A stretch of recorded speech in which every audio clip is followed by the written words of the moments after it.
1.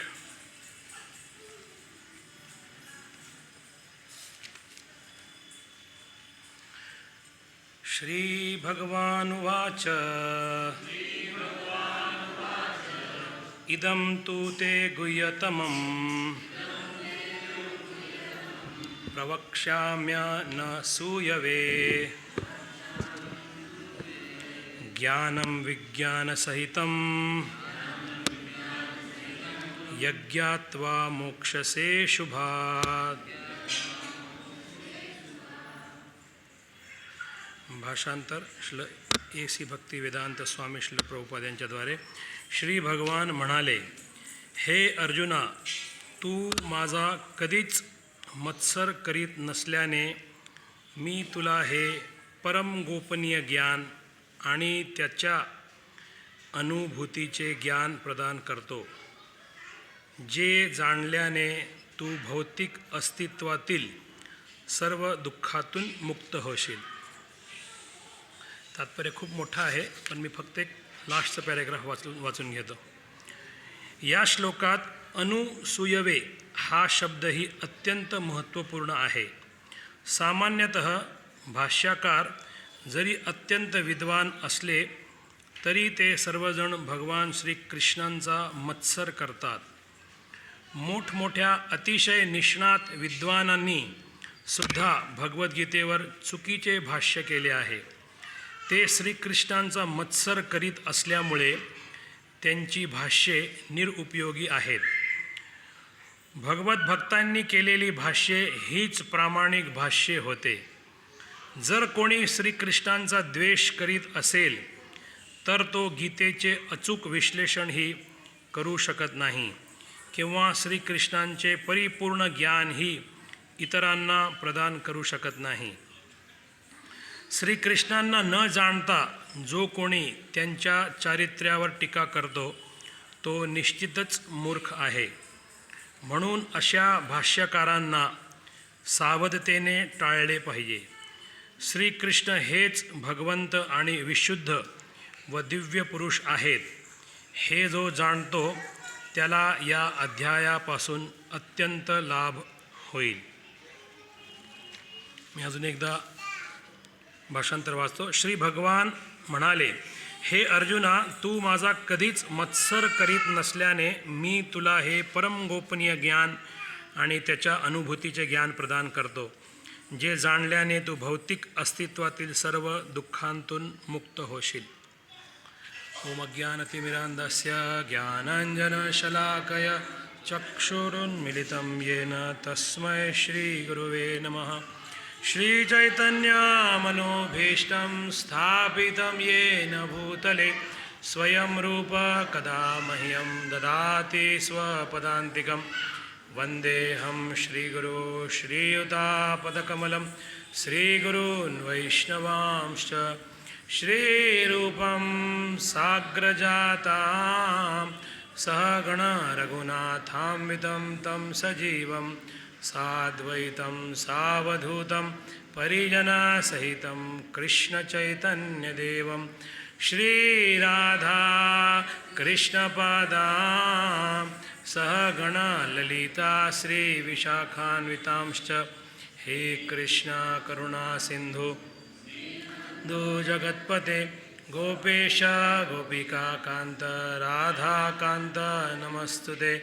तप्तकाञ्चन गौराङ्गी राधे वृन्दावनेश्वरी वृषभानुसुते देवी प्रणमामि हरिप्रिये. जय श्री कृष्ण चैतन्य प्रभु नित्यानंद श्री अद्वैत गदाधर श्रीवासादि गौर भक्तवृंद. हरे कृष्णा कृष्णा कृष्णा हरे हरे हरे राम राम राम हरे हरे.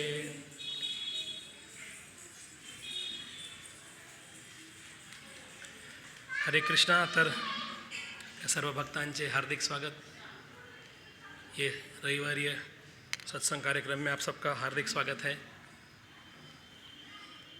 इतना अच्छा लग रहा है हॉल. पहली बार मैं यहाँ पर ऐसा बैठ के प्रवचन दे रहा हूँ. भव्य दिव्य लग रहा है. तो यहाँ पर हम भगवान श्री कृष्ण 9वें अध्याय के पहले श्लोक में बताते हैं, अर्जुन को बताते हैं कि अर्जुन, तुमने मेरा कभी भी द्वेष या मत्सर नहीं किया, इसलिए आप ये परम गोपनीय ज्ञान समझ पा सकते हैं और इस भौतिक जगत के सभी दुखों से आपको छुटकारा प्राप्त हो सकता है। अभी हम देखते हैं कि भगवत गीता का 9वां अध्याय है। हम देखेंगे कि हमको पता है कि भगवत गीता में सब मिला के 18 अध्याय है। 18 अध्याय में जो पहले के 6 अध्याय है वो कृष्णा कर्मयोग के बारे में बताते हैं और आखिरी के जो 6 अध्याय है यानी कि 1 से 6 कर्मयोग है और 13 से 18 अध्याय जो है वो कृष्ण भगवान ज्ञान योग के बारे में बताते हैं और जो बीच के 6 अध्याय है 7 से 12, इस 7 से 12 अध्याय में कृष्ण भगवान भक्ति योग के बारे में बताते हैं। तो हम देखते हैं कि ये 9वां अध्याय जो है एकदम सेंट्रल अध्याय है, 9वां अध्याय एकदम बीच का अध्याय, और उसमें भी ये जो श्लोक है 9वें अध्याय का भी पहला श्लोक। तो हम देखते हैं कि जैसे हम बहुत बार सुनते आए ना कि अगर समझो किस व्यक्ति को कोई व्यक्ति सैंडविच लेता है तो सैंडविच में क्या ऊपर का और नीचे का ब्रेड होता है, मेन पार्ट किस में होता है, मेन पार्ट जो समझो कोई बर्गर खाएगा तो हम देखते हैं जो बीच का पार्ट होता है मेन होता है। तो उसी तरह से हम देखते हैं कि कृष्ण भगवान ये भगवद गीता में भक्ति का ज्ञान ये बीच के 9 अध्याय में देते हैं और उन 9 अध्याय में से भी 9वां अध्याय और सेंट्रल हो जाता है। और इस 9वें अध्याय के पहले श्लोक में यहाँ पर कृष्ण भगवान बताते हैं कि अर्जुन, तुम मेरा मत्सर या द्वेष नहीं करते हो, इसलिए मैं तुमको यह ज्ञान बता रहा हूँ और इसलिए आप इस भौतिक जगत के दुखों से छुटकारा पा सकते हो। तो हम यहाँ पर देखेंगे किस तरह से द्वेष जब हम कृष्णा का करते हैं तो इस भौतिक जगत में कृष्णा का द्वेष कैसे व्यक्ति कर सकता है। एक माध्यम है जब हम भक्तों का द्वेष भी करते हैं, तो हम जब भक्तों का द्वेष करते हैं तो वो इक्विवेलेंट है हम कृष्ण का द्वेष करते हैं। तो हम आज मैं व्रज विहारी प्रभु का एक लेक्चर सुन रहा था, उसमें वो फॉरगिवनेस क्षमा इस टॉपिक पर चर्चा कर रहे हैं। तो हम जब क्षमा करना या किसी को माफ़ करना, हम जब यह वाक्य सुनते हैं और हम देखेंगे कि बहुत कॉमन है कि बहुत फेमस भी है इस तरह के सेमिनार्स, फॉरगिवनेस क्षमा करना, लोगों को माफ़ करना, ये बहुत आजकल बहुत फेमस और कॉमन सेमिनार्स हैं जो बहुत से लोग अटेंड करते हैं। और हम जब सुनते हैं तो हमको बहुत अच्छा भी लगता है कि क्षमा करना चाहिए। और जब क्षमा करने की बात आती है तो एक्चुअली सूक्ष्म लेवल पर देखा जाए तो हमारा एक प्राइड भी होता है किसी को क्षमा करना, यानी कि मैं किसी को क्षमा कर रहा हूँ, मैं ग्रेट हूँ, मैं श्रेष्ठ हूँ, मैंने गलती नहीं की इसलिए अभी मैं किसी को क्षमा करूँगा। तो ये सूक्ष्म भाव कहाँ पर आता है।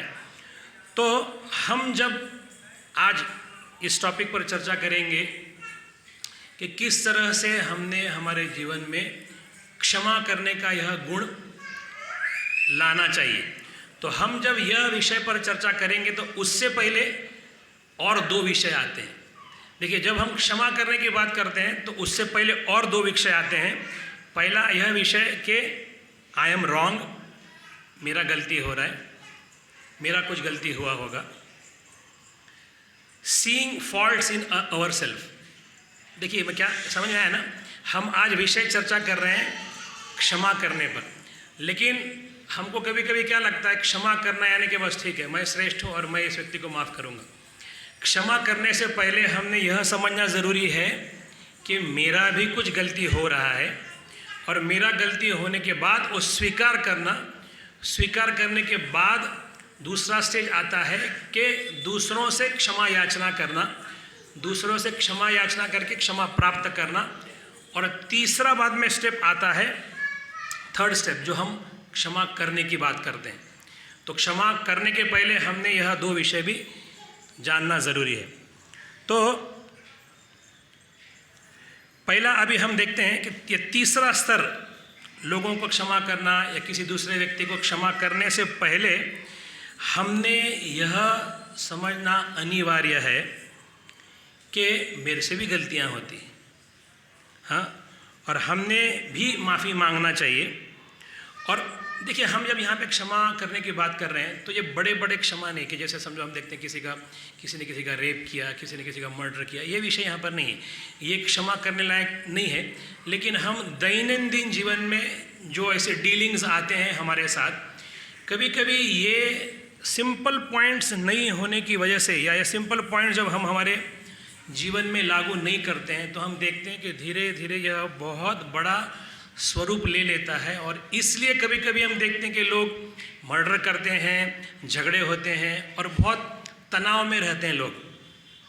तो हम यहाँ पर देखते हैं कि हम यहाँ पर कल्चर की बात कर रहे हैं। जब हम किसी व्यक्ति को क्षमा करने का विषय चर्चा कर रहे हैं तो उससे पहले यह जानना ज़रूरी है कि ठीक है, क्षमा करना और बात है, सबसे पहले मेरा भी कहाँ गलती हो रहा है, तो मैंने किसी व्यक्ति को क्षमा याचना करना चाहिए और बाद में क्षमा याचना मांगना चाहिए, और बाद में हम ये तीसरे विषय पर आ सकते हैं।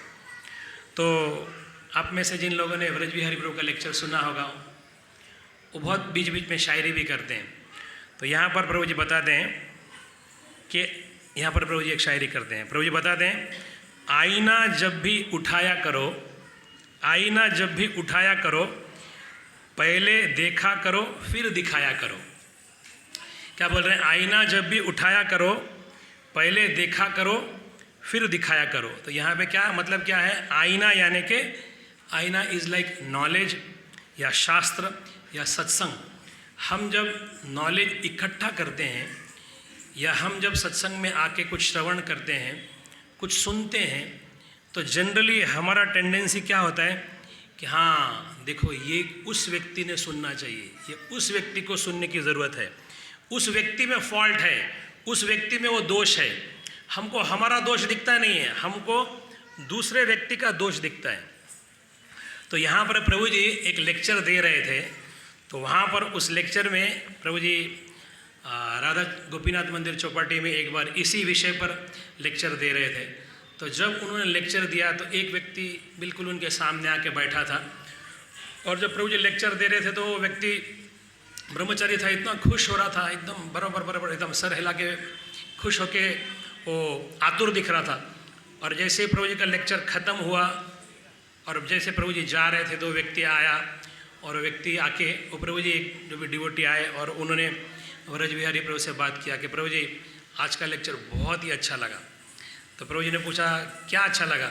नहीं, इतना अच्छा लेक्चर था कि बराबर मेरे को उस भक्त का याद आ रहा था, और ये लेक्चर उस भक्त ने सुनना चाहिए था, ये उसके लिए था। तो प्रभु जी बोलते कि नहीं, लेकिन ये आपने भी सुनना चाहिए, पहले आपने भी समझना चाहिए। नहीं प्रभु जी, मैंने तो सुना है, मेरे को ये बात पता है, लेकिन ये लेक्चर उस व्यक्ति ने सुनना चाहिए। और ठीक है, कोई हर्ज नहीं है, मैं ये लेक्चर का लिंक उनको भेज दूंगा। तो जनरली क्या है, यहाँ पर बोलने का तात्पर्य क्या है कि हमारी मानसिकता क्या रहती है, या हम जब भी कुछ सुनते हैं तो हमको लगता है कि हमारा गलती नहीं है, किसी दूसरे व्यक्ति का ही गलती है, और उस व्यक्ति ने बदल करना चाहिए अपने जीवन में, तभी शांति प्रस्थापित हो सकता है। समझदार एक मैं हूँ बाकी सब नादान, समझदार एक मैं हूँ बाकी सब नादान, इसी भ्रम में घूम रहा है हर एक इंसान। कितनी सिंपल बात है ना। हर एक व्यक्ति को लगता है कि मैं अकेला ही समझदार हूँ, और बाकी सब ठीक है, बाकी सब नादान है, बाकी सब लोगों ने बदल करना चाहिए। तो यहाँ पर प्रभु जी बताते हैं कि हमारा हृदय जब तक सॉफ्ट या कोमल नहीं होगा तब तक हम किसी व्यक्ति को क्षमा भी नहीं कर सकते हैं। हाँ, प्रॉपरली हम क्षमा नहीं कर सकते हैं जब तक हमारे हृदय में वो कोमलता नहीं आता है।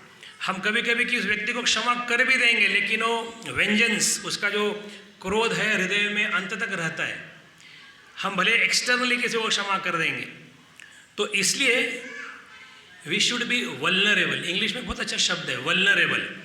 वल्नरेबल यानी कि वो व्यक्ति जो बहुत जल्दी आहत होता है, या वो व्यक्ति जो जिसे आसानी से शारीरिक या मानसिक आघात पहुंचाया जा सके।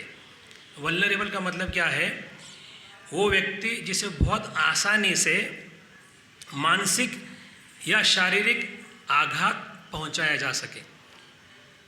तो कोई व्यक्ति बोलेगा अरे ये तो डिस्क्वालिफिकेशन, ये तो गलत है, अगर कोई व्यक्ति बार बार आहत हो जाएगा तो कहाँ स्ट्रेंथ कहाँ है, ये स्ट्रेंथ है क्या नहीं है? लेकिन प्रभु जी बता रहे थे कि नहीं, हमारा हृदय कभी कभी ऐसा भी होना चाहिए, जब व्यक्ति हमको कुछ बोले, जब हम किसी वैष्णव के साथ डीलिंग करते हैं तो हमको फील होना चाहिए, हम सेंसिटिव होना चाहिए, हमको दूसरों के भावनाओं के लिए एक बोलते ना एक सेंसिटिविटी आना चाहिए। तो ये वल्नरेबल है। तो सबसे पहले ये समझना कि मेरे हृदय में ही द्वेष है, ये समझना बहुत ज़रूरी है। जब तक हम ये समझेंगे नहीं, तब तक हम क्षमा करना और क्षमा मांगना बहुत आगे का विषय है।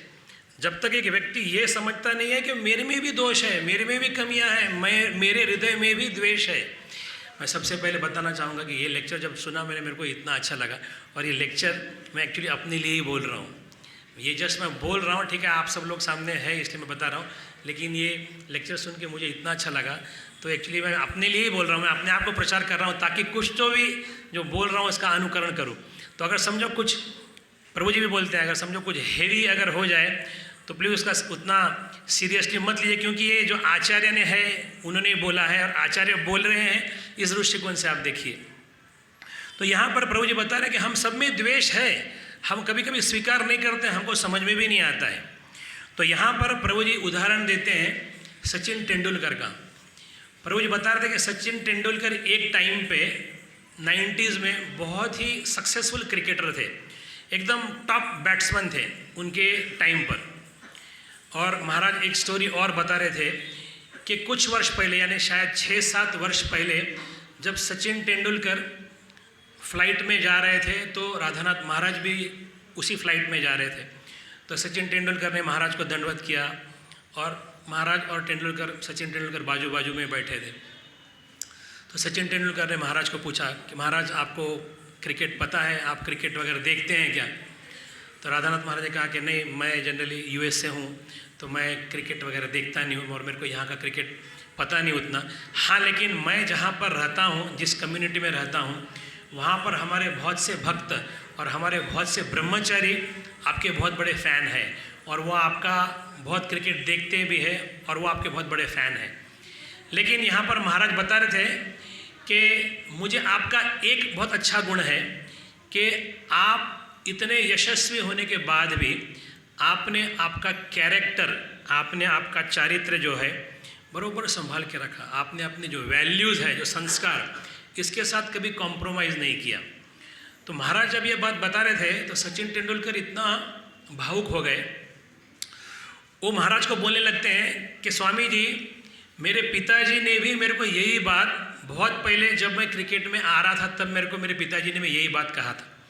जब मैं क्रिकेटर रणजी ट्रॉफी से जब मैं इंडियन क्रिकेट टीम में ज्वाइन हो गया तब मेरे पिताजी ने मुझे यही बताया था कि देखो सचिन, अभी तुम इंडियन टीम में आ गए हो, तुम इंडियन टीम में खेल रहे हो तो तुमको बहुत यश मिलेगा, लेकिन तुमने यह ध्यान रखना चाहिए कि लोगों ने तुम्हें तुम्हारे स्किल के लिए, तुम्हारे कला के लिए याद नहीं करना चाहिए, बल्कि तुम्हारे चारित्र को याद करना चाहिए और उसका गुणगान करना चाहिए।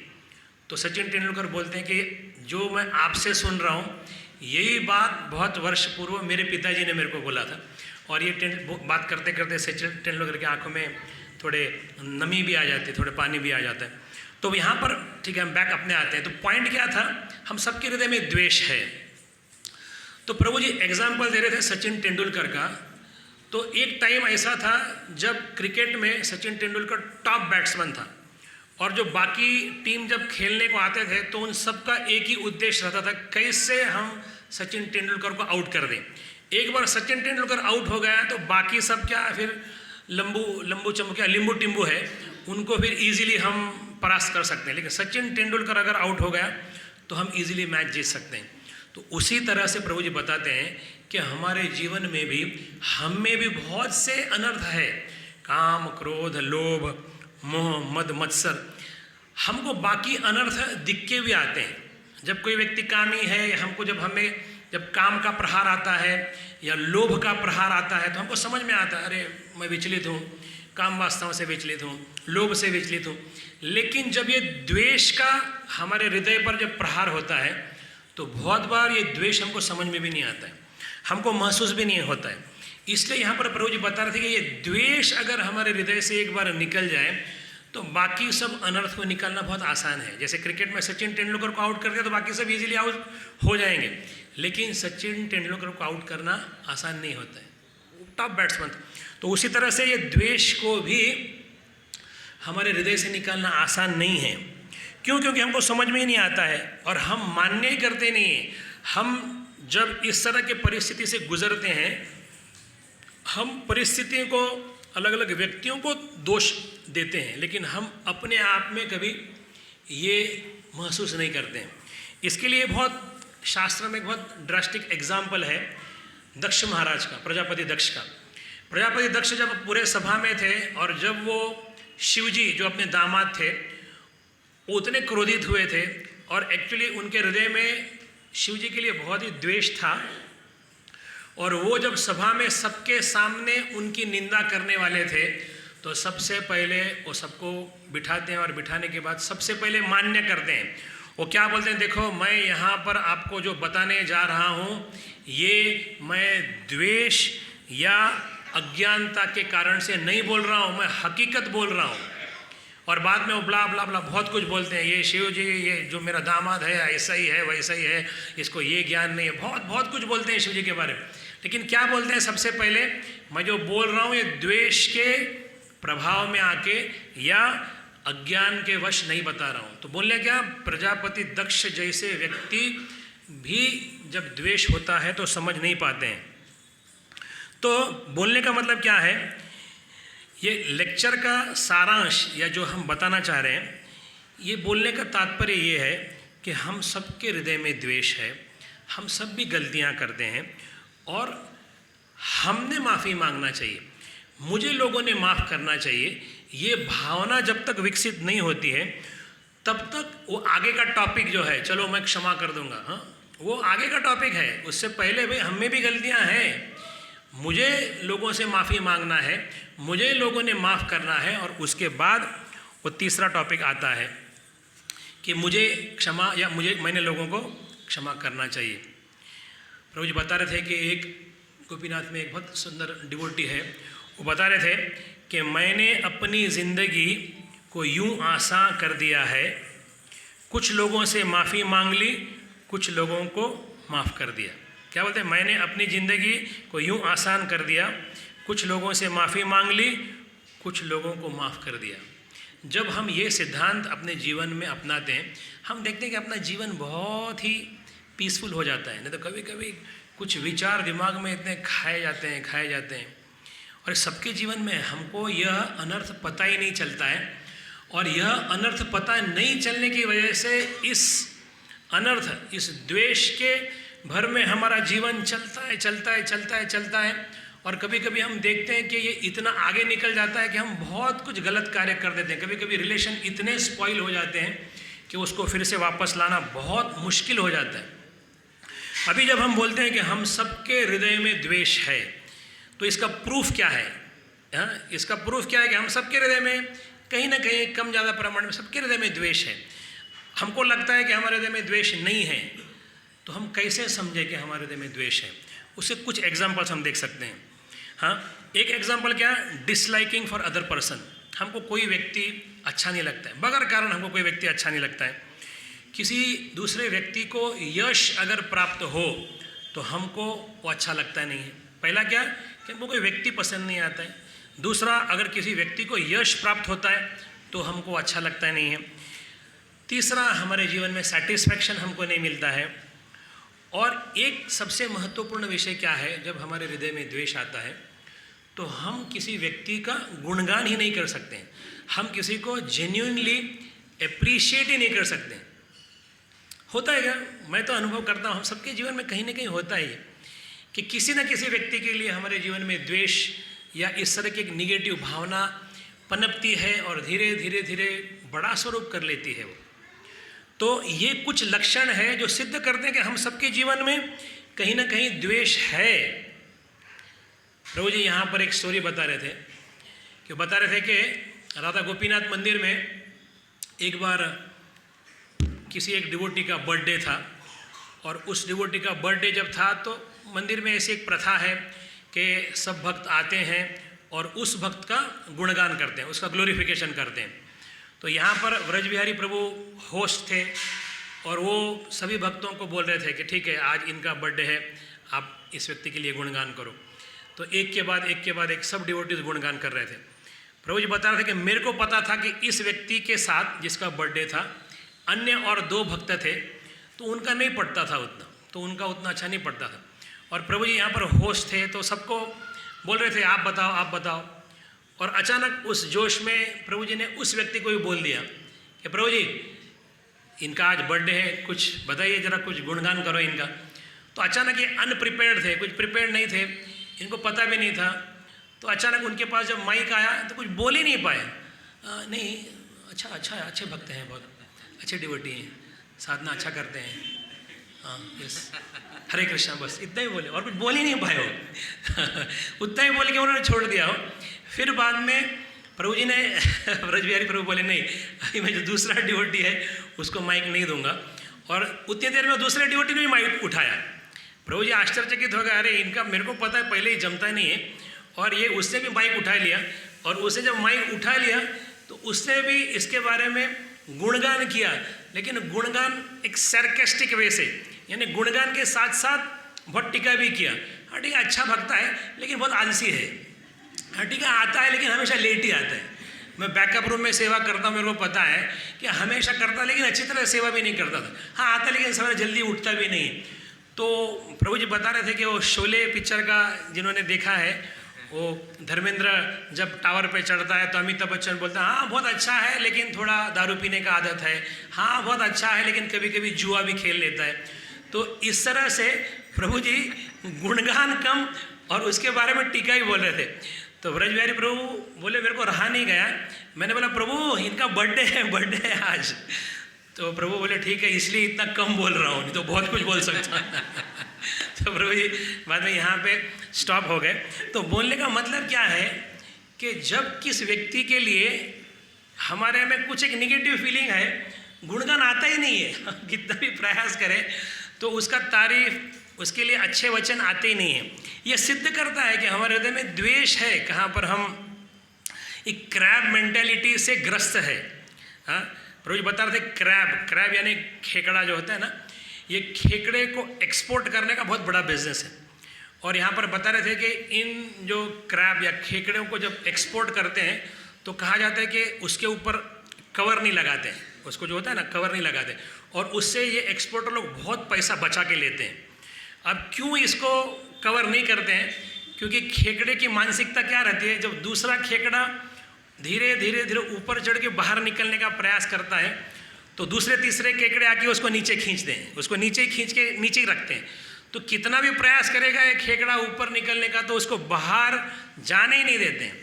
तो ये द्वेष जो है इस तरह का एक इमोशन है कि जब कोई व्यक्ति आगे बढ़ रहा है, जब किसी को यश प्राप्त हो रहा है, देखा ही नहीं जाता है कैसे हम उसको नीचे खींचने का मेंटालिटी है।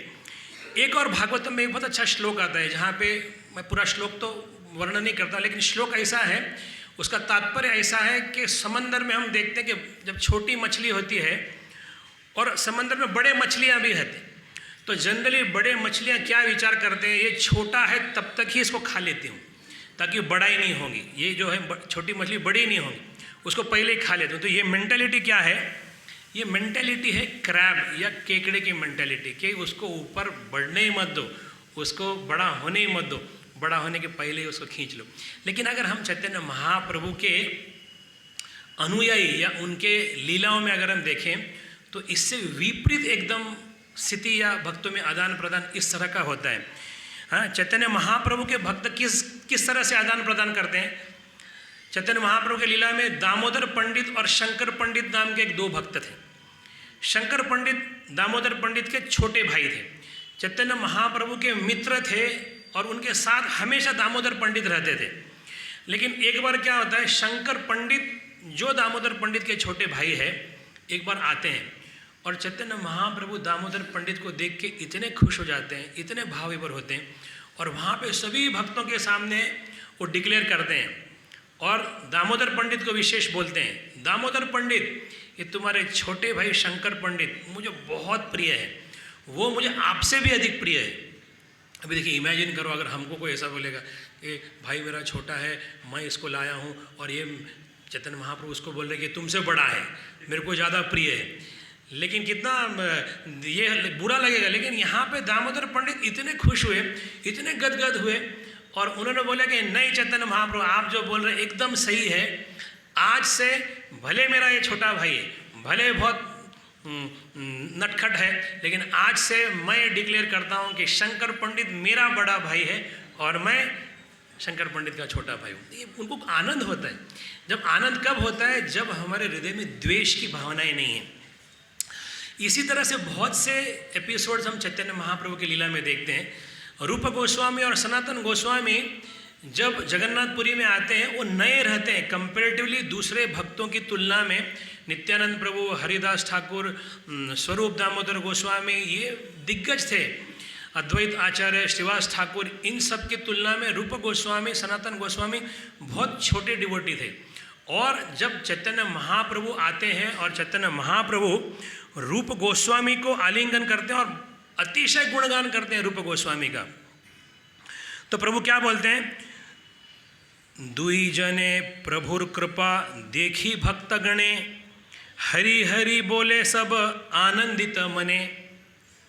जब चैतन्य महाप्रभु भर भर के गुणगान करते हैं, ये सब वरिष्ठ वैष्णव है, हाँ, जो मैंने बोला ना अभी, स्वरूप दामोदर, नित्यानंद प्रभु और रूप गोस्वामी और सनातन गोस्वामी का जब गुणगान करते हैं चैतन्य महाप्रभु, तो सभी भक्त बहुत खुश होते हैं। यहाँ पर क्या बोलते हैं, दुई जाने प्रभुर कृपा देखी भक्त गणे, हरि हरि बोले सबे आनंदित मने। सब अतिशय आनंदित होते हैं, सबको बहुत आनंद की अनुभूति होती है।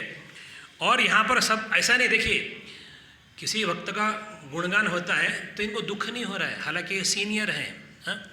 हमारा मेंटालिटी कैसा है कि हमको क्या लगता है कि मैं श्रेष्ठ हूँ, ये भक्त को क्या है अभी अभी आया है, इसको मैं तो लाया हूँ, ये तो मेरे से बहुत छोटा भक्त है। और अगर समझो हम किसी भक्त को देखें वो मेरे से बड़ा है, वो मेरे से सीनियर है, फिर भी हमारे मन में क्या भावना आती है, हाँ ये भले सीनियर होगा, भले मेरे से बहुत बड़ा होगा, मैं तो गए जन्म से डिवोटी हूँ। देखिए अभी शायद हम उम्र से छोटे होंगे तो हम क्या लगता है, ठीक है मैं तो पास्ट लाइफ से डिवोटी हूँ। जनरली इस तरह की मानसिकता हमारी रहती है, हम स्वीकार नहीं करते हैं। तो यहाँ पर चैतन्य महाप्रभु के भक्तों में किस तरह का आदान प्रदान होता है, तो और देखिए यहाँ पे जब रूप गोस्वामी, सनातन गोस्वामी का भी भर भर के डिवोटीज उनका गुणगान करते हैं, तो वो भी कॉलर टाइट नहीं करते हैं, हाँ देखो सबने देखा ना चैतन्य महाप्रभु ने मेरा गुणगान किया है, आप सबने देख लिया अभी मैं कितना श्रेष्ठ हूँ, ये भावना नहीं थी। रूप गोस्वामी, सनातन गोस्वामी इतने विनम्र थे कि वो सभी भक्तों का जो श्रेष्ठ, जो इतने सीनियर थे, सभी भक्तों को जाके दंडवत करते हैं, उनको बोलते हैं कि मेरी कोई योग्यता नहीं है, चैतन्य महाप्रभु गुणगान कर रहे हैं, लेकिन एक्चुअली ये आपकी कृपा से ही मेरे को ये कृपा प्राप्त हो रहा है। तो यहाँ पर सभी भक्त भी द्वेष नहीं करते हैं और रूप गोस्वामी, सनातन गोस्वामी भी अहंकारी नहीं होते हैं। तो यहाँ पर सब लोग बाद में भक्त क्या बोलते हैं, सबार चरणे धरी पड़े दुई भाई, सब बोले धन्य तुम्ही पाई ले गोसाई। तो यहाँ पे क्या बोलते हैं, सबार चरणे धरी बड़े पड़े दुई भाई, ये सभी दो भक्त जो है सभी का दंडवत करते हैं। और सब लोग क्या बोलते हैं, सब लोग और गुणगान करते हैं, नहीं नहीं हमारी कोई योग्यता नहीं है, धन्य हो तुम दोनों भाई जो है धन्य है, तुम पे चैतन्य महाप्रभु का कृपा हो चुका है। तो यहाँ पर हम देखते हैं कि गौर लीला में सतत ये विषय आता है। कृष्णदास कविराज गोस्वामी चैतन्य चरितामृत का इतना ग्रंथ लिखते हैं, लेकिन वो खुद अपने चैतन्य चरितामृत में बताते हैं कि अगर आपको चैतन्य महाप्रभु के बारे में सुनना है, अगर आपको चैतन्य महाप्रभु के बारे में कुछ ज्ञान लेना है, तो वृंदावन दास ठाकुर का एक ग्रंथ है चैतन्य मंगल, चैतन्य भागवत, वो आप पढ़िए। हाँ देखिए जनरली हम जब कोई बुक लिखते हैं, प्रभु जी यहाँ पर ऑथर है इसलिए बताते हैं, ब्रज बिहारी प्रभु खुद एक ऑथर है, इतने सारे बुक्स लिखते हैं, जनरली कोई एक व्यक्ति बुक लिखता है तो किसी को बोलेगा क्या कि नहीं नहीं मेरा बुक मत पढ़ो, दूसरे ऑथर का बुक पढ़ो, कोई नहीं बोलेगा ऐसा। लेकिन यहाँ पे कृष्णदास कविराज गोस्वामी खुद बताते हैं कि अगर आपको चैतन्य महाप्रभु के बारे में ज्ञान लेना है, समझना है, तो आप वृंदावन दास ठाकुर का ग्रंथ पढ़िए। हम देखते हैं सतत ये मूड जो है चैतन्य महाप्रभु के लीलाएं में हम बहुत देखते हैं। तो एक्चुअली रूप गोस्वामी और सनातन गोस्वामी की नम्रता की वजह से और कोई द्वेष नहीं रहने की वजह से चैतन्य महाप्रभु उनको कृपा प्रदान करते हैं। तो अभी हम पहले पॉइंट पर आते हैं, द्वेष पर। तो द्वेष यहाँ पर हम देखते हैं कि श्रीमद् भागवतम के शायद 3 अध्याय में हम देखते हैं कपिल देव अपनी माता देवहूति को द्वेष के बारे में बताते हैं और वो इस द्वेष को 4 बार अलग अलग तरह से वर्णन करते हैं। क्या बताते हैं? द्वेष को हमने छोड़ना चाहिए, द्वेष का हमने त्याग करना चाहिए, द्वेष से हमने निपटारा करना चाहिए। तो इसी तरह द्वेष को लेकर ही 4 बार एक ही तात्पर्य अलग अलग शब्दों में बताते हो। जैसे हम देखते हैं ना, हरेर नाम हरेर नाम हरेर नाम एव केवलम कलो नास्तेव नास्तेव नास्तेव, 3 बार बताते हैं बार बार। तो उसी तरह से हम देखते हैं कि कपिल देव अपने माता को 4 बार बताते हैं इस द्वेष के बारे में, द्वेष त्याग करना चाहिए, द्वेष त्याग करना चाहिए। तो अपने आचार्य यहाँ पर ये द्वेष को त्याग करने के लिए 4 स्टेजेस बताते हैं कि किस तरह से ये द्वेष भी हमारे हृदय में एक कैंसर के भांति है। और कैंसर हम सबको पता है कि कैंसर जब इनिशियल स्टेजेस में है, पहले स्टेज में रहा तो उसको हम आसानी से दूर कर सकते हैं, सेकंड स्टेज में रहा फिर भी दूर कर सकते हैं, तीसरे और चौथे स्टेज में जाने के बाद उसको दूर करना बहुत मुश्किल हो जाता है। तो उसी तरह से हम देखते हैं कि द्वेष भी हमारे हृदय में जब उत्पन्न होता है और वो जब इनिशियल स्टेजेस में ही है तो हम उसको निकाल सकते हैं। धीरे धीरे ये फैलते ही जाता है। ये द्वेष अगर हम उसको सही टाइमली काबू नहीं किया तो ये बढ़ते ही जाता है। मैं फिर से रिपीट करना चाहूँगा कि हम किस टॉपिक पर चर्चा कर रहे हैं। हम टॉपिक ले रहे हैं क्षमा याचना, लेकिन क्षमा करना उसके पहले ये समझना ज़रूरी है कि हम में भी गलतियां हैं, हम में भी द्वेष है, हम में भी बहुत सी कमियां हैं और हम में कमियां रहने की वजह से हमने सबसे पहले क्षमा मांगना चाहिए और उसके बाद तीसरा स्टेज आता है कि हमने क्षमा करना चाहिए। तो पहला विषय हम चर्चा कर रहे हैं कि हम में किस तरह से द्वेष की भावनाएं हैं। तो पहला स्टेज जो है द्वेष का, वो यहाँ पर भक्त बताते हैं कि अवज्ञा। वो बताते हैं कि पहला स्टेज क्या है द्वेष का, अवज्ञा। अवज्ञा, अवज्ञा, ज्ञा यानी जानना और अव यानी के उतरना या अवतीर्ण होना। हम सुनते हैं ना अवतार, अवतार यानी के जो ऊपर से आए हैं। तो उस तरह से अव यानी के ऊपर से आना और ज्ञा यानी ज्ञान, यानी कि अवज्ञा यानी कि मैं उनसे ऊपर हूँ। अवज्ञा का लिटरल मीनिंग मैं उनसे ऊपर हूँ, या इंग्लिश में I am superior to him, मैं उससे श्रेष्ठ हूँ।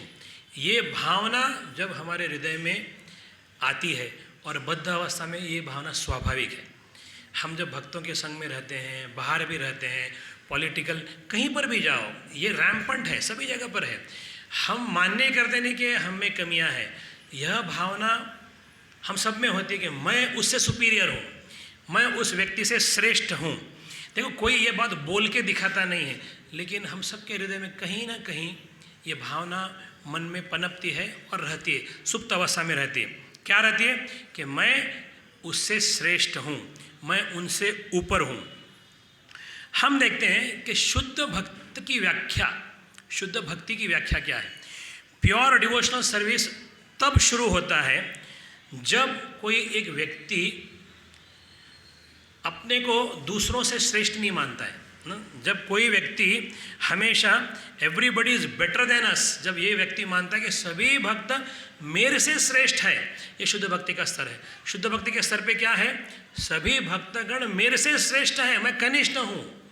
ये भावना अभी कौन सी भावना है, ये शुद्ध भक्ति का स्तर है। तो शुद्ध भक्ति के स्तर पर क्या है, यह जानना कि मैं सब भक्त मेरे से श्रेष्ठ हैं। तो पहले स्तर पे जो द्वेष जब हमारे हृदय में पहले स्तर पर रहता है तो एक एरोगेंस, एक उद्दटपना रहता है हमारे में, हाँ, क्योंकि हम मानते नहीं, हमको लगता है कि मैं श्रेष्ठ हूँ, तो एक उद्दटपना रहता है बिहेव करने में। लेकिन एक इनोसेंस भी रहता है कि ठीक है वो उतना नुकसान नहीं करता है। द्वेष है, हम अपने आप को श्रेष्ठ मानते हैं लेकिन हमारे जीवन में वो उतना नुकसान नहीं करता है, और ये स्तर पर हम इसको ओवरकम कर भी सकते हैं। तो लेकिन ये स्तर पे क्या होता है, क्योंकि ये मानसिकता रहती है कि मैं श्रेष्ठ हूँ, तो इसलिए जब कोई व्यक्ति आता है गलती भी करता है, हम उस व्यक्ति को माफ़ भी कर देते हैं। वो जो इमोशंस या वो फीलिंग या वो भावना है पूर्ण तरह से माफ़ करने की नहीं जाती है। इसलिए हम सुपरफिशियली कभी कोई व्यक्ति आता है, प्रभु माफ़ करो गलती हो गया, हम माफ़ भी करते हैं, वो अंदर से हम माफ़ नहीं करते हैं। क्यों?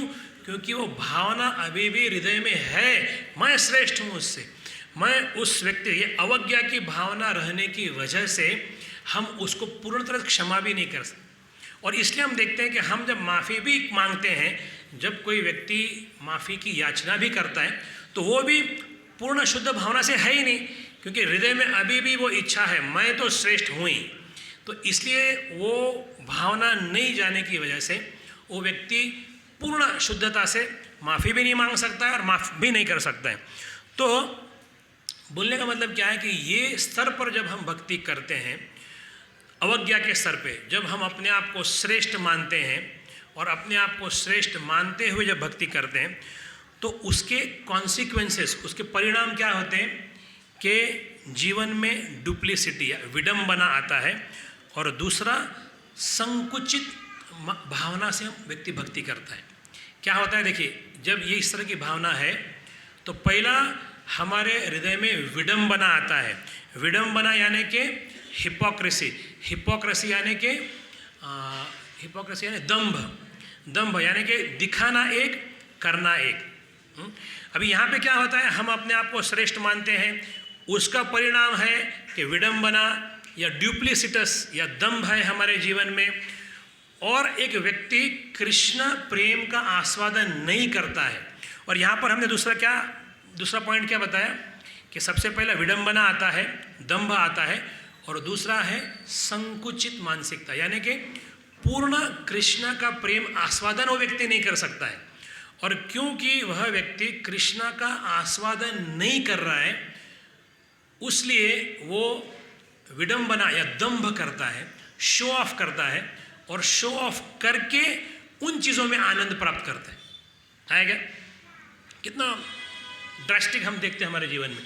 हम जब भक्ति करते हैं, क्योंकि हमको कृष्ण प्रेम से आनंद प्राप्त नहीं होता है, तो इसलिए हम उस तरह के कार्य करते हैं जहाँ से हमको नेम या फेम, जहाँ से हमको पूजा प्रतिष्ठा प्राप्त हो, और उन चीज़ों में हमको आनंद लेने का प्रयास करते हैं। जैसे यहाँ पर प्रभु जी बहुत सुंदर एग्जाम्पल देते हैं कि अगर कोई व्यक्ति घर में कोई जप करता है, तो जप करते समय उसका मोबाइल चालू होगा, व्हाट्सएप देखता होगा, फ़ोन पे बात करते करते जप करता होगा, हरे कृष्णा बात करते करते जप करता होगा।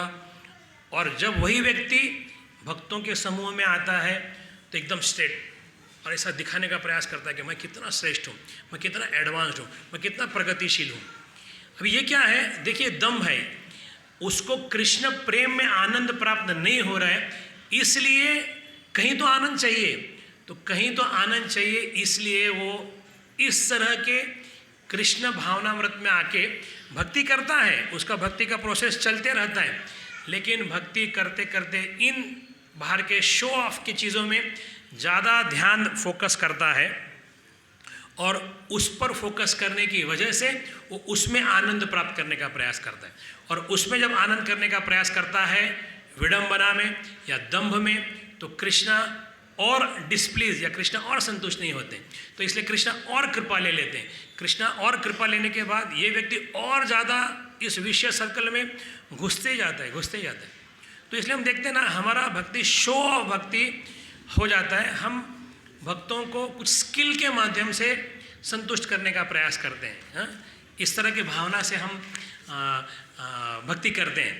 तो ये कैसा, ये किस तरह का एक विशेष सर्कल देखा ना हमने कि हम अवज्ञा के स्तर पर भक्ति करते हैं। हम अपने शुरुआत कहाँ से होता है कि हम अपने आप को श्रेष्ठ मानते हैं और श्रेष्ठ मानने की वजह से हम भक्ति करते हैं।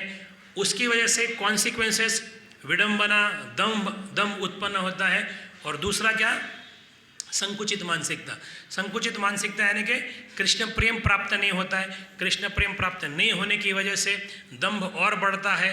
दंभ बढ़ने की वजह से व्यक्ति की मानसिकता और बढ़ती है। वो सत्संग में आके और दिखावा करता है और दिखाने का प्रयास करता है एक्सटर्नली, मैं कितना श्रेष्ठ हूँ, मैं कितना महान हूँ। ये करने की वजह से कृष्ण और कृपा विड्रॉ करते हैं, कृष्ण और कृपा ले लेते हैं और इसकी मानसिकता और इस तरह से बढ़ते जाती। तो हम देखते हैं ना किस तरह से शुरुआत कहाँ से होता है, अवज्ञा। कहाँ से, मैं श्रेष्ठ हूँ, मैं कितना महान हूँ, यहाँ से बेसिकली ये शुरू होता है। तो ये जब इस तरह से बढ़ते जाते हैं तो हम उस समय दूसरे द्वेष के दूसरे स्तर पर हम पहुँच जाते हैं। लेकिन यहाँ पर हम देखते हैं कि इसका सोल्यूशन भी है, प्रभु जी इसका सोल्यूशन भी बताते हैं। जब हम इस स्तर पर भक्ति करते हैं तो यह स्तर से हम परे आ सकते हैं, इस स्तर से हम ऊपर उठ सकते हैं। कैसे हम ऊपर उठ सकते हैं, जब हम जेन्युइनली भक्तों का गुणगान करें, जब हम जेन्युइनली प्रामाणिकता से हम भक्तों का गुणगान करें और भक्तों को भरपूर प्रसाद खिलाएं। जब सेवा करें प्रसाद के माध्यम से, जब प्रसाद खिलाते हैं और जब व्यक्ति का जेन्युइनली गुणगान करते हैं तो धीरे धीरे यह जो अनर्थ है वो हमारे हृदय से जा सकता है। फ्लैटरी नहीं, फ्लैटरी यानी प्रशंसा नहीं, झूठी प्रशंसा नहीं। देखिए प्रशंसा, झूठी प्रशंसा किस तरह से है। प्रशंसा यानी क्या, हम किस व्यक्ति को उसका गुणगान करते हैं, उसके सामने गुणगान करते हैं, लेकिन उसके सामने जो हम बोल रहे हैं वो दूसरों के सामने नहीं बोलते हैं।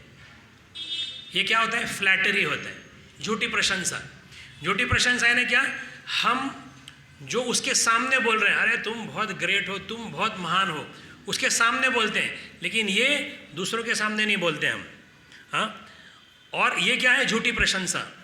और क्रिटिसिज्म, निंदा यानी क्या, निंदा यानी कि जो चीज़ें हम दूसरों के सामने बोलते हैं वो उसके सामने नहीं बोल सकते, है ना। क्रिटिसिज्म बोलते क्या, हम दूसरों के सामने बोलते हैं ये भक्त इतना फालतू है, इतना ऐसा करता है, ये कर, दूसरों के सामने उसकी निंदा करते हैं, लेकिन उसके सामने छुप जाते हैं। नहीं, मैंने ऐसा नहीं बोला, मेरे से भावना नहीं थी।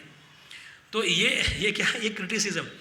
जब हम एप्रिसिएशन करते हैं, झूठी प्रशंसा करते हैं, उसको खुश करने के लिए बोलते हैं, लेकिन लोगों के सामने नहीं, क्योंकि हम मानते ही नहीं है, सिर्फ दिखावा करते हैं, उसको दिखाने के लिए बोल रहे हैं, दूसरों के सामने नहीं बोलेंगे। और निंदा जब करते हैं तो दूसरों के सामने उस व्यक्ति का निंदा करेंगे, वो जब सामने आएगा तो सामने उसकी निंदा नहीं करते। ये क्या है, झूठी प्रशंसा या निंदा। तो यहाँ पर अभी प्रभु जी बहुत अच्छा एक एक्सप्लेनेशन देते हैं कि शुद्ध भक्ति क्या है और भौतिकवादी जीवन क्या है। अभी हम सब साधक हैं, हम सब अभी भक्ति में आए हैं और हम अभी धीरे धीरे भक्ति में प्रगति करने का प्रयास कर रहे हैं। हम जब भक्ति में आते हैं तो हम बीच के स्तर में हैं। एक स्तर क्या है, एकदम भौतिकवादी व्यक्ति, और एकदम उच्च स्तर है शुद्ध भक्ति का स्तर। हम लेकिन साधक रहने की वजह से हम बीच के स्तर में हैं। तो एकदम जो भौतिक स्तर पे क्या है, एकदम भौतिकवादी जीवन, और यहाँ पर शुद्ध भक्ति में शुद्ध प्रेम और भौतिक स्तर पर द्वेष। तो द्वेष और शुद्ध प्रेम के बीच में आता है प्रामाणिकता। प्रामाणिकता किस तरह से लाना है, द्वेष को अगर दूर करना है, शुद्ध भक्ति के स्तर पे शुद्ध प्रेम है। देखो द्वेष और प्रेम, इसके बीच में आता है प्रामाणिकता। प्रामाणिकता कैसे लाएं हम, जेन्युइन एप्रिसिएशन, जेन्युइन गुणगान करना, मनपूर्वक किसी व्यक्ति का गुणगान करना। और गुणगान भी 3 स्तर के प्रभु जी बताते हैं। गुणगान भी जब हम करते हैं तो गुणगान, पहले स्तर का गुणगान किस तरह से करते हैं भक्तों का, प्रभु मैं उस दिन आया था, मेरे को प्रसाद नहीं मिला, आपने मेरे को प्रसाद दिया, प्रभु जी ने आपने मेरे को कितना उस दिन अच्छा मदद किया। तो हम गुणगान भी करते हैं, तो अपने लिए क्या आपने मदद किया इस स्तर का गुणगान करते हैं। ये पहला कनिष्ठ गुणगान है, ठीक है, आपने मेरे को मदद किया इसलिए मैं आपका गुणगान कर रहा हूँ। दूसरे स्तर का गुणगान क्या है कि किसी और व्यक्ति को आपने मदद किया, उस व्यक्ति का, उससे ऊपर है। पहला गुणगान आपने मेरे को मदद किया इसलिए गुणगान कर रहा हूँ। दूसरा स्तर गुणगान का कि नहीं आप बहुत अच्छे स्वभाव के हैं, आप कितने लोगों को मदद करते हैं, तो ये दूसरे स्तर का गुणगान। और तीसरे स्तर का गुणगान जब हम कृष्ण को केंद्र में लाते हैं, कृष्ण को केंद्र में लाने के बाद जब हम कृष्ण के आधारित जब उस व्यक्ति का गुणगान करते हैं कि प्रभु जी आप कितने जेन्युइनली नम्र है, प्रभु जी आपको मैंने देखा था कि आप उस सत्संग में आए थे, उस व्यक्ति ने आपका कितना निंदा किया लेकिन आपने कुछ भी प्रत्युत्तर नहीं दिया, आप जेन्युइनली नम्र है। तो इस तरह से जब कोई व्यक्ति कृष्ण को केंद्र में ला के जब उसका गुणगान करते हैं तो ये टॉप मोस्ट गुणगान है। तो यहाँ पर पॉइंट क्या है, भौतिक स्तर पर द्वेष है, प्योर स्तर पर शुद्ध प्रेम है, उसके बीच में हम ये चीज़ें अपना सकते हैं। हम जब ये चीज़ें अपनाते हैं अपने जीवन में तो हम इस द्वेष से बच सकते हैं। ये क्या है, प्रामाणिकता। प्रामाणिकता कैसे लाएं, एप्रिसिएशन के माध्यम से। दूसरा पॉइंट है, भौतिक जगत में हम देखते हैं कि सेल्फिश स्वार्थी प्रवृत्ति है और आध्यात्मिक जगत में सेल्फलेस एकदम निस्वार्थ भावना से वहाँ पर व्यक्ति भक्ति करता है। इस बीच का स्तर क्या है, सेंसिटिव। हाँ, सेंसिटिव टू अदर्स इमोशंस, दूसरे व्यक्ति की भावनाओं के लिए, उसके विचारों के लिए सेंसिटिव रहना। इस तरह से हम इस सेल्फिश स्वार्थी प्रवृत्ति से बच सकते हैं। तीसरा है दंभ। हम हर एक के जीवन में हम देखते हैं कि दंभ है। दंभ भौतिक जगत में एक स्तर है और आध्यात्मिक जगत में इंटीग्रिटी। इंटीग्रिटी यानी कि देखिए अभी इंटीग्रिटी यानी कि मैंने डिक्शनरी में पढ़ा तो इंटीग्रिटी का मतलब प्रामाणिकता ही बताया है। इंग्लिश में इंटीग्रिटी का मतलब है कि जो मैं बोलता हूँ वो करता हूँ। दंभ का एकदम विपरीत। दाम्भिक व्यक्ति क्या करता है, जो बोलता है वो करता नहीं है, जो करता नहीं है वो बोलता है। हाँ? मैं रोज 4 बजे उठ के जप करता हूँ, बोलेगा ऐसा लेकिन बिल्कुल नहीं करता है। जो नहीं करता है वो बोलता है, इसको बोलते हैं दंभ। और उसके विपरीत इंटीग्रिटी। इंटीग्रिटी यानी कि जो मैं बोलता हूँ वही करता हूँ। उसके बीच में हमने ऑनेस्टी के स्तर पर आना चाहिए। ऑनेस्टी यानी क्या, मैं जो करता हूँ उतना ही बोलना चाहिए। आए ध्यान में, 3 कितने सूक्ष्म लेवल के पॉइंट है। दंभ यानी कि जो नहीं करता हूँ वो बोलना, इंटीग्रिटी यानी जो करता हूँ बोलना, नहीं जो बोलता हूँ वो करना ही, और उसके बीच का स्तर क्या है, जो मैं करता हूँ उतना ही बोलता हूँ, मैं ज़्यादा बड़क बात नहीं करता। ये हम देखते हैं ना, ये दंभ जो है इस भौतिक जगत में इतना रैम्पंट है और इसकी वजह से लोगों का जीवन कभी कभी सिर्फ दिखावे पर चला जाता है। मैंने बहुत बार बोला है एक किस्सा कि मेरे एक बहुत अच्छे मित्र है, मेरा एक बहुत अच्छा स्कूल का दोस्त है, उसके पिताजी माताजी, उसके माता पिता आज उनके शादी को करीबन 50 साल हो गए होंगे। तो जब कभी मैं उनके घर पे जाता था, ऐसा आदर्श परिवार दिखता था कि जब मैं इनको, ये मेरे दोस्त को एक बहन भी है, तो ये भाई बहन और उसके माता पिता सब लोग ऐसा आके बैठते थे, ऐसा चर्चा करते थे और इतना प्रेम में संबंध दिखता था, कभी कोई सोच भी नहीं सकता कि कुछ क्लैशेस होंगे। लेकिन एक बार मेरे मित्र ने बोला कि क्या बताऊँ तेरे को, मेरे घर में इस तरह के क्लैशेस चल रहे हैं कि मेरे पिताजी माताजी पिछले 10 वर्षों से एक दूसरे से बातें ही नहीं करते। हालांकि इनकी शादी को 50 साल हुआ है, 50 साल के बाद भी वो बताते हैं कि मेरे माता पिता एक दूसरे से बात ही नहीं करते हैं। मेरे पिता ऊपर के कमरे में रहते हैं, मेरी माता नीचे के कमरे में रहती है। हम इतने वर्षों से देख रहे हैं, लेकिन इस तरह का दंभ है तो बच्चे भी परेशान हैं। लेकिन जब कोई व्यक्ति बाहर से आता है, जब कोई बाहर से कोई गेस्ट आता है मिलने के लिए, तो अचानक पूरा परिवार एक हो जाता है। अरे हाँ पत्नी जी आए वाले हैं मेहमान, जाओ जाके ये लेके आओ। और पति भी इस तरह से आओ भगत करता है, टोटली शो ऑफ। लेकिन हम देखते हैं ना कि इस शो ऑफ या इस हिपोक्रेसी या इस दंभ की वजह से होता है क्या, उसके जीवन में एम्प्टीनेस, एक पोकलनेस बोलते हैं ना, पोकली एक वहाँ से आता है, एम्प्टीनेस आता है। और वो आनंद अपने रिलेशंस में प्राप्त नहीं कर रहा है, सिर्फ दम्भ, लोगों को दिखाने के लिए कभी कभी सिर्फ जीवन व्यतीत करता है, इससे किस तरह से संतुष्टि प्राप्त हो सकता है? इससे हम देखते हैं कि कभी भी व्यक्ति संतुष्ट नहीं हो सकता उसमें जब तक कोई सब्सटेंस नहीं है। जब तक हम देखते हैं ना कभी कभी, हाँ, अगर हम देखते हैं कि दिवाली में, मैंने तो देखा नहीं, लेकिन एक जेन्युइन गोली होता है, अगर वो गोली किसी को मारेंगे तो शायद वो व्यक्ति मर जाएगा, लेकिन कुछ कुछ गोलियां ऐसे रहते हैं, सिर्फ वो आवाज़ करने की गोलियां रहती हैं, उसमें कुछ सब्सटेंस नहीं रहता है, उसको जस्ट ऐसा किसी को मारते हैं तो सिर्फ आवाज़ करता है वो, लेकिन उसे कुछ होता नहीं है। तो उसी तरह से हम देखते हैं कि एक तरफ है हिपोक्रेसी, दंभ, और दूसरी तरफ है इंटीग्रिटी, जो मैं बोलता हूँ वो पालन करता हूँ, जो मैं बोलता हूँ अवश्य करता हूँ। तो उसके बीच का स्तर हमने लाने का प्रयास करना चाहिए। ऑनेस्टी, सत्यता, हम हमारे जीवन में जो कर रहे हैं वही बोलना, और जो कर रहे हैं वो धीरे धीरे वो करने का प्रयास करना। तो ये तीसरा पॉइंट है कि अभी हमने क्या बताया, पहला द्वेष और दूसरा है शुद्ध प्रेम, उसके बीच में जेन्युइन एप्रिसिएशन, जेन्युइन भक्तों का गुणगान। सेल्फिश, भौतिक जगत में सेल्फिश स्वार्थी प्रवृत्ति है, आध्यात्मिक जगत में निस्वार्थ प्रवृत्ति है, उसके बीच का सेंसिटिव, लोगों के प्रति हमारे सेंसिटिविटी भावना होना चाहिए। एक तरफ है दंभ, एक तरफ है इंटीग्रिटी, तो उसके बीच का स्तर क्या है?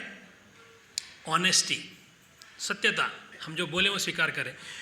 तो चौथा पॉइंट है जजमेंटल। जजमेंटल यानी कि हम कभी कभी देखते हैं कि कोई भी व्यक्ति को समझे बगैर, कोई भी परिस्थिति को समझे बगैर हम जनरली जजमेंट करते हैं, एक निष्कर्ष पर आते हैं, तर्क पर आते हैं। भौतिक जगत में ऐसा ही होता है, और आध्यात्मिक जगत में क्या होता है, कोई कैसा भी है एक्सेप्टेंस है, ठीक है ना, जान दो अपना ही व्यक्ति है, उसको स्वीकार करो।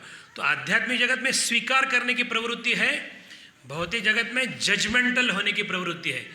तो उसके बीच का स्तर जो है understanding others needs and listening, अच्छी तरह से हमने लोगों को सुनना चाहिए और उनकी नीड क्या है ये समझने का प्रयास करना चाहिए। तो यहाँ पर बता दें प्रभु जी कि द्वेष की भावना इतनी प्रबल है कि समझो अगर व्यक्ति को, हम देखते भी है ना, हम जब कृष्ण लीला में या भागवतम में हम जब वैष्णव कृष्ण की प्रार्थनाएं सुनते हैं तो हमको उतना अच्छा लगता है क्या? मेरे को तो अच्छा लगता नहीं है जब कृष्ण की प्रार्थना पढ़ते हैं, कृष्णा तुम तीनों गुणों से परे हो, तुम विराट हो, तो बहुत बार वो थोड़ा देर सुनने के बाद ठीक है बोर होता है। लेकिन वही अगर समझो हमारे सभा में कोई एक व्यक्ति बोले आज हम ये प्रभु का गुणगान करने वाले हैं, तो दूसरे भले सुने ना सुने, हम जो व्यक्ति सुनने वाला है वो तुरंत एकदम उत्साहित हो जाता है, बराबर ना? हमारा गुणगान कोई करने वाला है तो दूसरों के कान खड़े हो न हो, हमारे कान मात्र एकदम खड़े हो जाते हैं, बराबर ना?